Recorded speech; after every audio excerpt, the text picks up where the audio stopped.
Hello friends, I'm Dr. G.K. Goswami, and you are welcome to our show, Dr. G.K. Goswami IPS. Today, we welcome a very renowned legal expert who is very conversant with connecting law and science, Chris Fabricant. Chris is basically Joseph Flom Special Counsel and working with Innocence project in New York City. He is the director of strategic litigation at Innocence Project, New York City, and instrumental in releasing dozens of innocent convicts. Among them, several were on death row. He is a serving public defender for a long time. He is a clinical law professor, trial attorney, appellate counsel. Chris is a very prominent writer. I will tell you the name of the book. He's public speaker on intersection of science, law, reforms, and social justice. Chris has written a very famous book, Junk Science and American Criminal Justice System in 2022. And my dear friends, here is the copy. This is the book, and I am very fond of this book. And not only this book is very close to me. In fact, if you see the signature, actually it was presented to me when I was in New York City and working for some time with Innocence Project for my Fulbright fellowship. So this book is very prominent book in this field, that how junk science is important, which is very prominently recognized now for miscarriage of justice. This book basically provides chilling account of forensic science, how it can be used, misused, and abused. We will talk little more. His entire work resonates the 2009 report of National Academy of Science on the state of forensic science in US, which is considered the roots of current reform revolution in forensic fields. This book written in storytelling manner, where innocents like Stephen Cheney and Keith Howard, who were wrongly convicted due to flawed forensic science. As I told you during my visit to US as Fulbright Fellow, I was highly impressed with various writings. I am also a very fond of reading and writing. Three books I suggest to the audience. The one book which affected and influenced me the lot, it was Just Mercy by Brian Stevenson. And another book which I already mentioned is Junk Science by none other than Chris Fabricant. And the third one which I recommend to the audience is Autopsy of a Crime Lab by Brendan Garrett of Duke University, who is very good friend of me as well as Chris Fabricant. And Chris introduced me with Brendan Garrett, and I visited Duke University as well. So having said that, we have a very prominent uh, harbinger of justice, especially to those people who are marginalized, have very limited resources, and for various reasons, despite being innocent, they have been booked, they have been incarcerated for a long time, and were being convicted, and many of them were on death row. So this is the plight of various socio-economic cause, and Chris is the pillar to bring them justice, to correct injustice made to them. Having said that, Chris, you are welcome once again to our show, and I am really grateful on behalf of the entire Indian folk listening to us and from other country, that you agree to participate in this discussion. My pleasure. Thank you so much for having me. Thank you very much. So just to introduce the subject, junk science includes hair match, bite marks, partial fingerprint analysis, and so on and so forth. These actually cause a challenge in forensic science, which are too many. Lack of database for comparison, boasting of accuracy by the experts. There are several factors, although we all believe that science speaks no lies, but the man behind science can do any wrong. Having said that, Chris, I would like to ask you certain queries which will definitely upgrade the knowledge of the experts, the professionals, and the common man. Very simple thing I want to clarify or to ask that you are very roaring practice in US. I know your background. And what was the motivational factor for you to work for condemn and marginalized people who are wrongly convicted, implicated, and convicted? So, what was the driving force behind your transformation from a very, lucrative lawyer, and then you are fighting now for those who do not have any means actually? So, Well, to be clear, I've never made a lot of money as a lawyer. I was never making. I suppose I could make more. I just don't. My father was a public defender in the 1960s and early 1970s in New York City. Sadly, that's how I met my mother. My mother was one of his clients.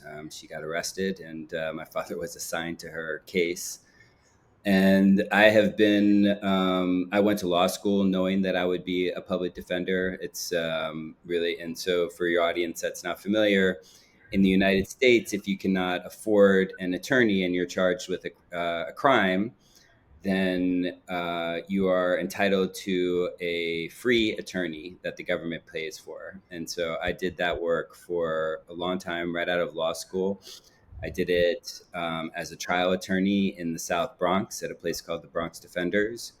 And then I was an appellate attorney. So that's after my clients had been convicted at trial. I defended them on appeal to try to get those convictions reversed. And then I went into law in terms of, I was a law professor for 3 years and ran a criminal defense clinic. And so my students at the law school had actual cases and actual clients.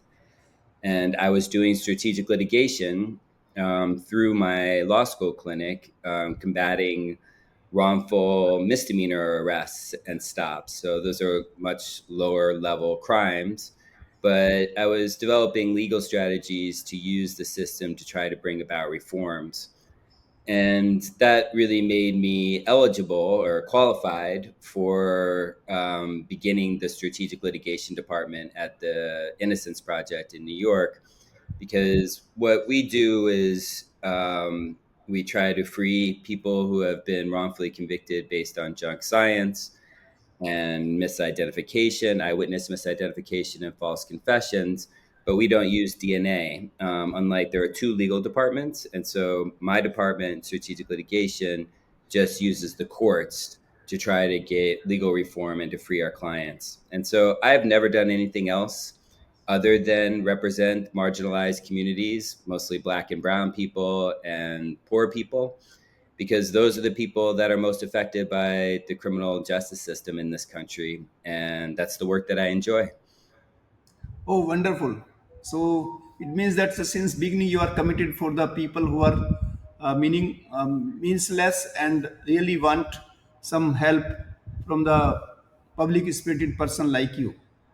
Yeah, So I would like to ask another very important issue in brief, that how the reform in forensic science began in United States in last 20-25 years. So just give a brief description of this reform sure. in forensic science.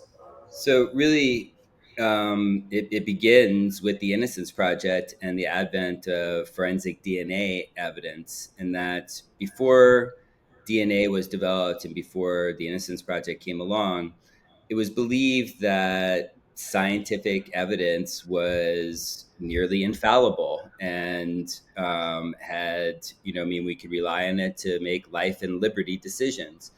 And it really wasn't until DNA exoneration showed that all these forensic techniques, fingerprints, hair microscopy, tire treads, dog scent evidence, bite mark evidence, polygraphs, blood spatter evidence, shaken baby syndrome, all these forensic diagnoses were in fact convicting innocent people. And this was very shocking. And so, as a result of all of the exonerations, Congress, the United States Congress, asked the National Academy of Sciences, which is our most prestigious scientific organization in the country, to take a look at the forensic sciences that courts have been allowing into evidence for a century, to take a look at the scientific validity of those disciplines. And what they found, they looked at 13 of the most commonly used forensic techniques, everything from fingerprints and hair and bite marks and explosives and so-called ballistics evidence or firearms and tool marks, all these fields.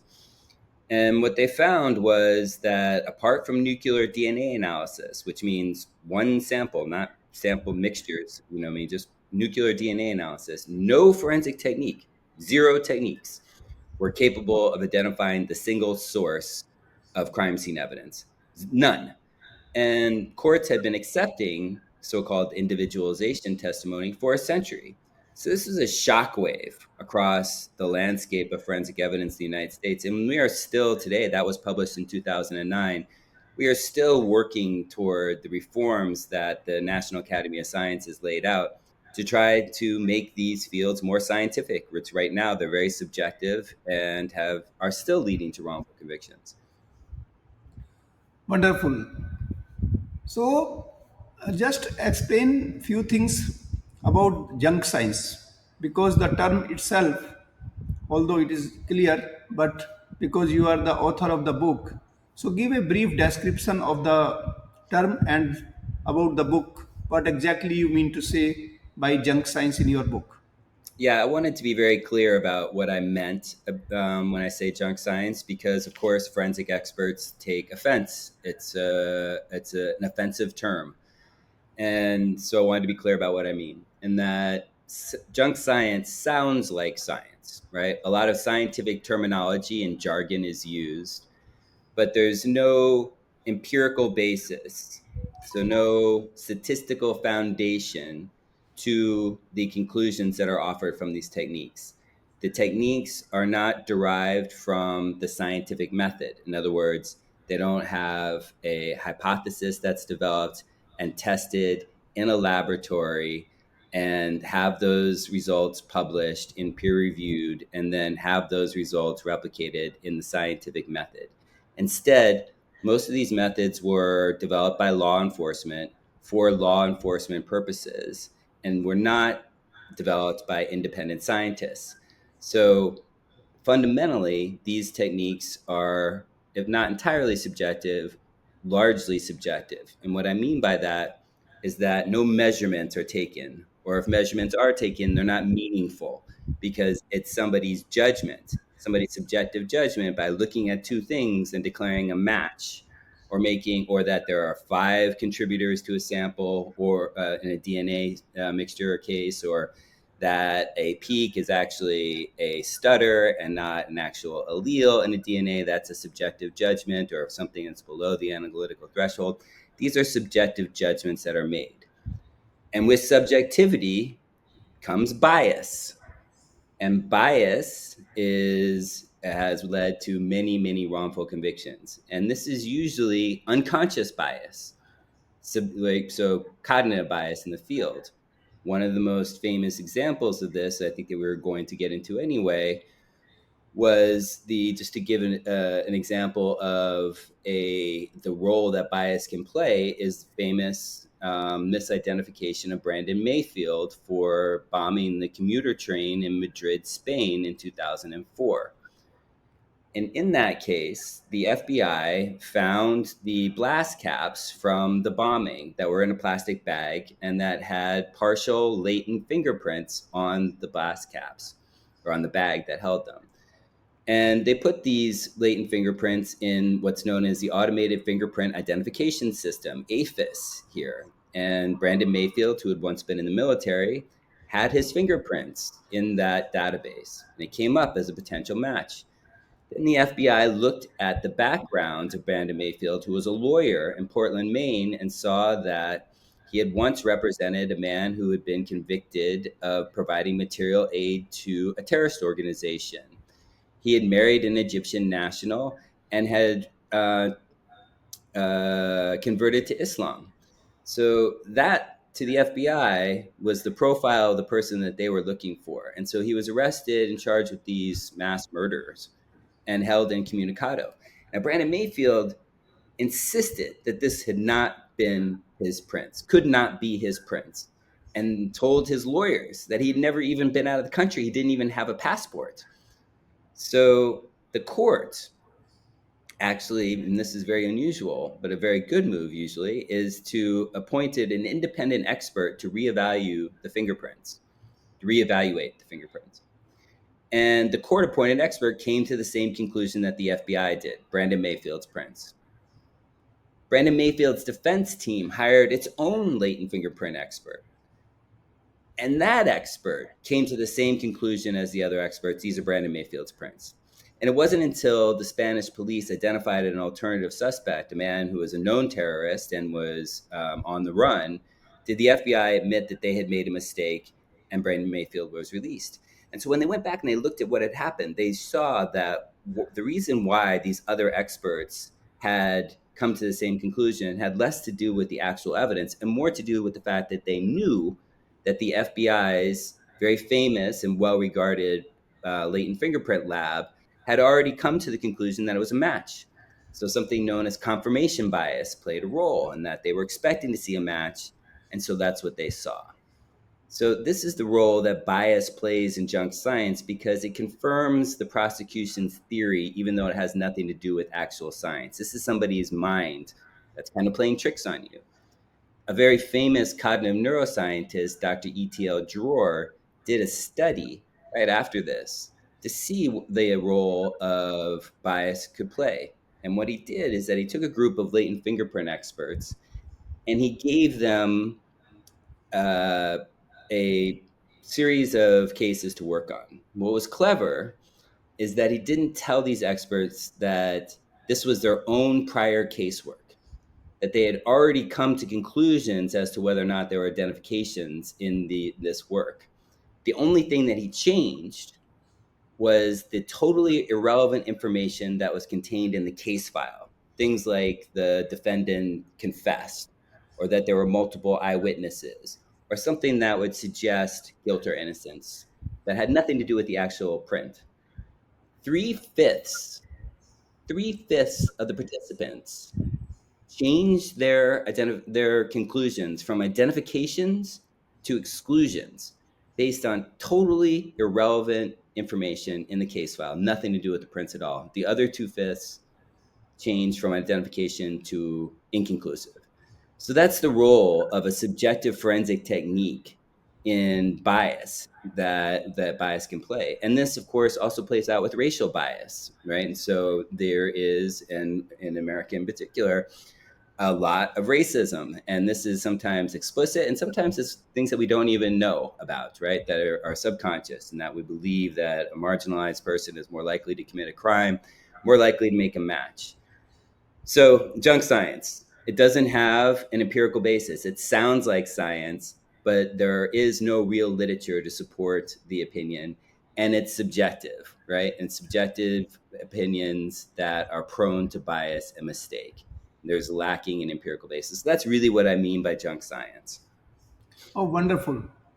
So, dear friends, as Chris has already explained, that junk science is the cause because of various reasons, the cognitive bias, the conformity bias, and many more. And the case which he referred, Brandon Mayfield, basically it was a terrorist incident on 11th March 2004, where 2,200 people were killed and more than 1,400 persons were injured in Madrid. So FBI mistakenly misidentified the person based on the partial fingerprint, and rest of the things Chris has already explained to you. So, meaning thereby, friends, that junk science basically is the causative factor for miscarriage of justice, and many persons have been affected. And in 4 chapters of his book, in a storyteller manner, he has explained junk science in a very beautiful manner. Further, Chris, I would like to ask you one more question. That although various cases which you have dealt are very important, but which is the most touching case in your career, which you want to explain in brief? The most sensitive case you find in your entire career so far. Well, it was, probably the case that I focused the most in my book, Junk Science, and that is Stephen Chaney's case.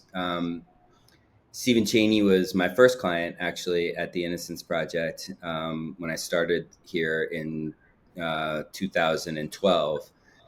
And Mr. Chaney had been convicted of homicide to a husband and wife drug dealing team that they were cocaine dealers in Dallas, Texas in the 80s.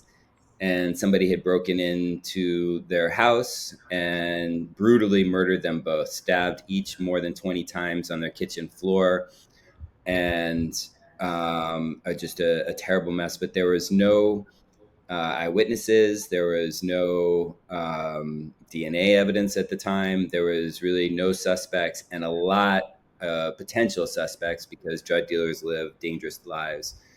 So Stephen Chaney was ultimately convicted based on primarily on junk science. And one was a bite mark on one of the victims' arms, which was probably not a bite mark. And one thing that your listeners should know is that bite mark evidence, which is used prominently in India, is total junk and could never be done reliably under any circumstances whatsoever. Zero. And I'd be happy to come back on your program and debate any forensic odontologist that would like to about the quality of bite mark evidence. But bite mark, they claimed a bite mark that matched Stephen Chaney that was inflicted during the murder, or the murders, I should say. There was partial fingerprint evidence, and there was no dispute that Mr. Chaney had spent time in the victim's apartments because he was a drug user. But what they did is that they claimed to be able to age the fingerprint, and because it was found near one of the bodies, there was so-called scientific evidence that this fingerprint was more likely to have been left by the murderer than just kind of casually left. They also had shoe print evidence, right? Because there were bloody shoe prints walking in a trail leading away from the bodies, and they associated one of Mr. Chaney's sneakers with that shoe print. They also did a presumptive blood test on one of his sneakers that was alleged to have come out positive. So all of this led to Mr. Chaney's conviction, despite 9 alibi witnesses that he presented at trial. He'd never been convicted of anything violent at all. He had a marijuana arrest was the only thing that on his record. He was in his 30s. He was a construction worker. He provided for his family, and but it was insufficient to overcome all the junk science that was used against him. So he went away for life. And what was devastating about his case is that he really came close to being exonerated 10 years before I met him. And that DNA evidence had excluded him from some of the crime from underneath one of the victim's fingernails and pointed to a different male. But there was never any dispute that there had been 2 killers, and he had only been convicted of killing one of the victims, not both. And so even though he had been excluded from DNA evidence, he was not exonerated and sent back to prison to serve out the rest of his life. So when I met him, he was a very religious man, and he really thought that God had sent me to his prison cell in Texas, which was an awesome responsibility and feeling, and overwhelming for me to feel that way because I had been a public defender for a long time, and I wasn't used to being treated like a hero, and I felt really, I had no idea if we were going to be able to get him out of prison. That's a very difficult thing to do, and so I was very scared, really, after having met him, and he had so much faith, that he just knew that God had finally answered his prayers. And so there's really nothing you can do about that other than to work hard, and try to get him out. And so we worked very, very hard on his case, and we worked with the Conviction Integrity Unit, which is in the United States. Prosecution offices, many around the country, have departments that are devoted just to looking back at prior convictions to make sure that miscarriages of justice haven't been done. Very important road to freedom for many innocent people. So we did this in Texas with the first one of these units in Dallas, and really, what was important about it was that we needed to persuade them that this was actually junk science that had been used to convict. And, they allowed themselves to be persuaded by that. And then, and I write a log about the struggle in terms of the litigation, but many, many years went by because you still have to litigate these cases before the Texas Court of Criminal Appeals declared him actually innocent. He was freed. And he went back after he was released and preached in the prison that where he had been wrongfully incarcerated for 26 years. And he went back every weekend and sang in the choir and preached to his fellow prisoners who he had great empathy for, even the ones that had committed the crimes that they were convicted of. So he was just a really, really beautiful human being, and I learned a lot from him. And then what was really sad and devastating is that really only 2 years after he was exonerated, he died. And this happens to a lot of our clients because terrible prison health care and because of I think, part of the mental toll that wrongful imprisonment takes on our clients. So that's the way that my book ends. Not to give away the ending is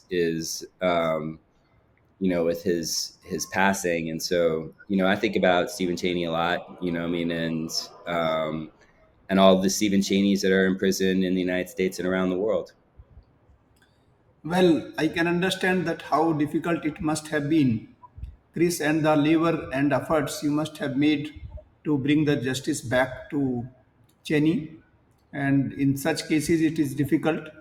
And my dear friends, DNA also has played very significant role ever since in 1986 it entered into the criminal court. Lot many injustices have been corrected by way of DNA and other technologies.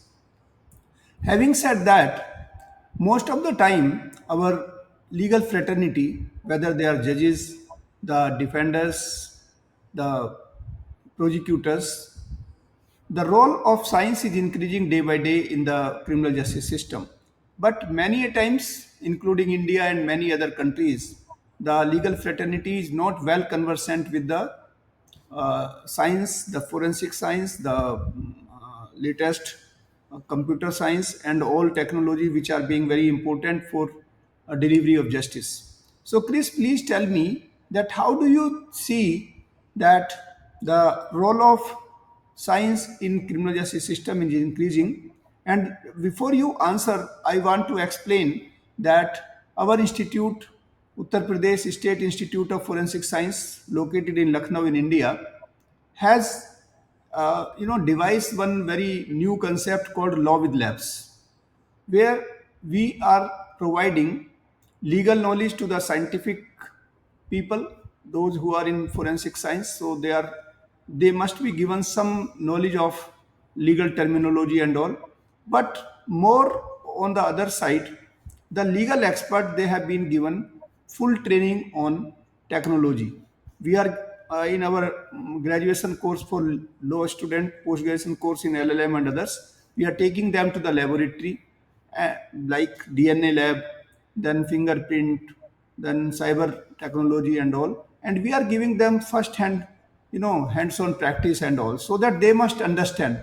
So how do you rate that the knowledge of science and technology to legal expert will help to upgrade the level of justice, which is very much compromised otherwise?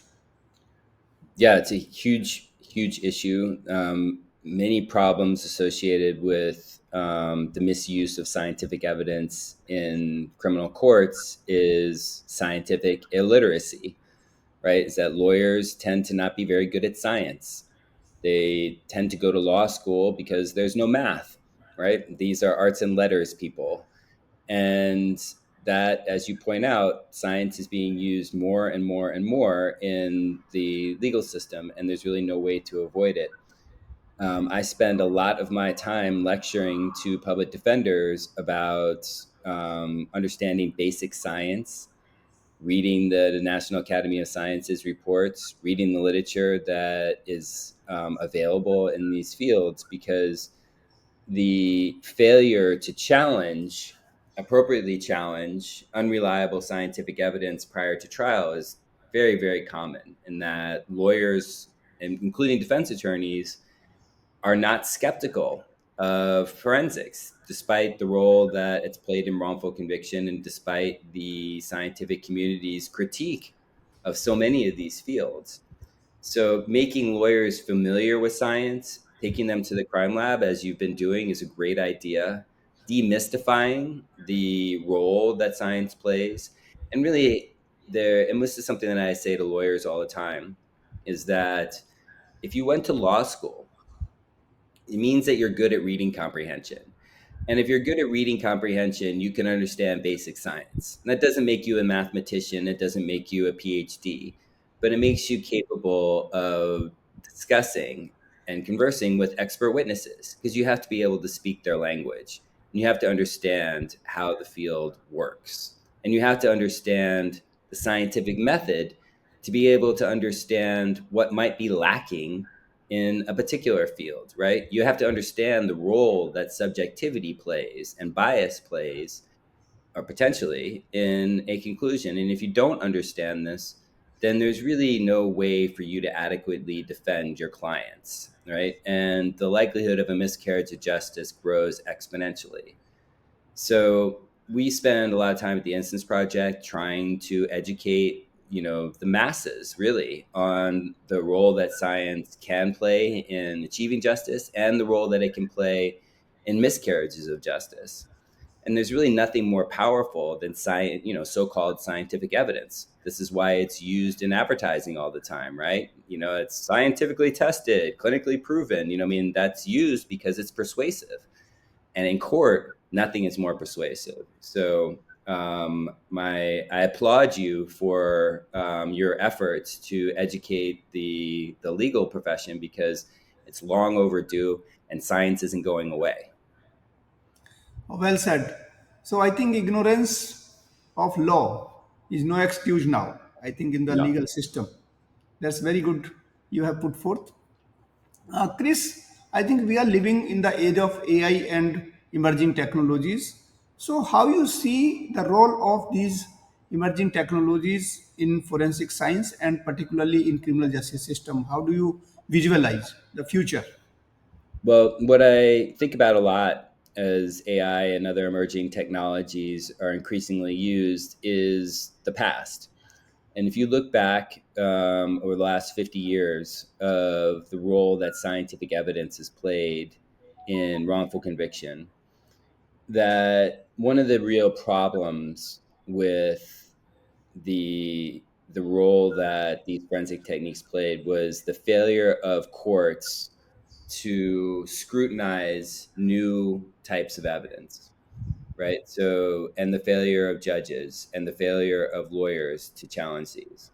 And the problem with that was that they just accepted at face value the claims that were made by forensic experts, right? And was not debunked until the National Academy of Sciences finally looked at it, because they were disinterested scientists. They had no stake, right? They didn't care whether forensics were valid or invalid or somewhere in the middle, right? Because their livelihoods, their jobs, did not depend on forensic sciences. These were scientists, right? So you have to have disinterested scientists that examine the claims that are made by the proponents, by the believers of a particular technique. That's the only way to assure reliability.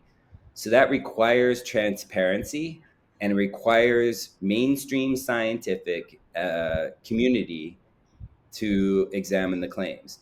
So what we're seeing now with new technology emerging is that this is not technology that is being developed by law enforcement for law enforcement. It's technology that's being developed in the private sector and being sold to law enforcement and to politicians and deployed, right? So these companies are not in business to advance justice. They're in business to make money. So the claims that the abilities of their particular techniques are, in fact, sales pitches, right? They're trying to sell the technology. So when they come to court, they're with their sales pitches. Now, they may be accurate and they may be not accurate, but the only way to test that accuracy is through transparent sharing of source codes and algorithms, to have disinterested scientists examine the claims, examine the reliability of these fields, and to be able in court to explain to the judge and the triers of fact whether this has flaws or it's not flawed. If the claims are accurate, are they exaggerated? Are they totally bogus? And so we see the same pattern repeating itself where courts are just admitting so-called scientific evidence as AI. A lot of people have great faith in technology, right? For good reasons, I mean, and so you can't just accept science on faith. Faith is faith. Science is science, right? Yes. And so science requires testing, transparent testing by disinterested scientists. So until that starts happening more, I worry about the same pattern repeating that we saw for the last 50 years, where courts prematurely accepted these types of evidence because they were useful for getting convictions, but are actually not as reliable as the proponents claim. Yeah, very rightly said. If I summarize this thing, what you said, I think the science and law, the common thing is the logic. And without logic, neither science can stand nor the law. So these are the interface. So, Chris, just in very brief, please tell us a few reforms you suggest in forensic world in country like India and other developing countries. Well, one of the really easiest and least expensive reforms that I can think of is to shield biasing information from examiners. There's no reason that an examiner needs to know anything about the case, usually, right? This is true with certainly with fingerprints and shoe prints and firearms or so-called ballistics. It's often true in forensic pathology, and this bias is a huge problem with forensic pathology as well. Things like shaken baby syndrome are affected. There is lots of literature around this. So forensic experts are typically very reluctant to be shielded from case information. I don't really understand why, except for that it's interesting. And the arguments that I've heard for, the failure to mitigate the biasing information have never been persuasive to me. So that's a really easy, straightforward fix.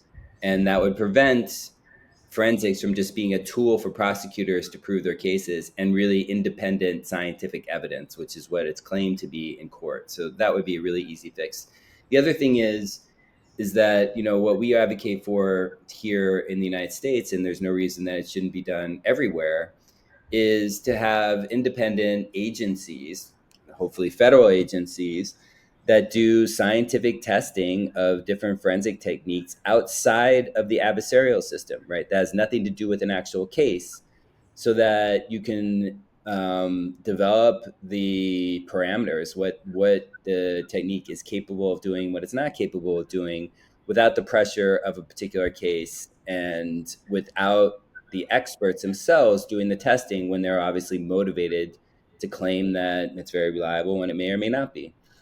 So having independent agencies do the scientific testing and to shield experts from biasing information would be a huge step forward. Oh, wonderful. So, blind peer review and many more things you have suggested as reforms and immediate reforms without penny. I think a great idea you have suggested to us. Chris, we have started this institute, as I told, and these are the three pillars: forensic science, the digital technology, and law. These are the main three intertwined concept we have introduced in this educational and training institute. So, what suggestion you give so that we should be on the right track and we should be ideally establishing the educational system in India? Well, one thing that I think is really important about science, and I don't know the role that legal precedent plays in the Indian criminal justice system, but the role that legal precedent plays has been a real challenge to progress here, in that the science is changing all the time, right? Science is a process, always moving forward. That and we discard previously held beliefs when they've been falsified by new data. The law, certainly in the United States, and I think it's usually similar, is that once a technique is accepted by criminal courts, it's very hard to persuade judges to no longer accept it, right? And so I see this because I get a lot of Google alerts from India about all the bite mark evidence being used. So courts are now, they're familiar with it. They understand that this is evidence that was used in very famous cases in India. So one thing that would be very important is that if you're going to use scientific evidence where life and liberty issues are being decided by them, you have to accept uncertainty, because there is no certainty in science. And we like certainty in the law, but we can't have it in science. So if you're going to use it, you have to decide to accept uncertainty. And with uncertainty becomes mandatory that you be willing to look back and understand that you may have made mistakes, because we thought as a society that this was good evidence when it wasn't. We used to think the earth was flat, right? Now we know it's round.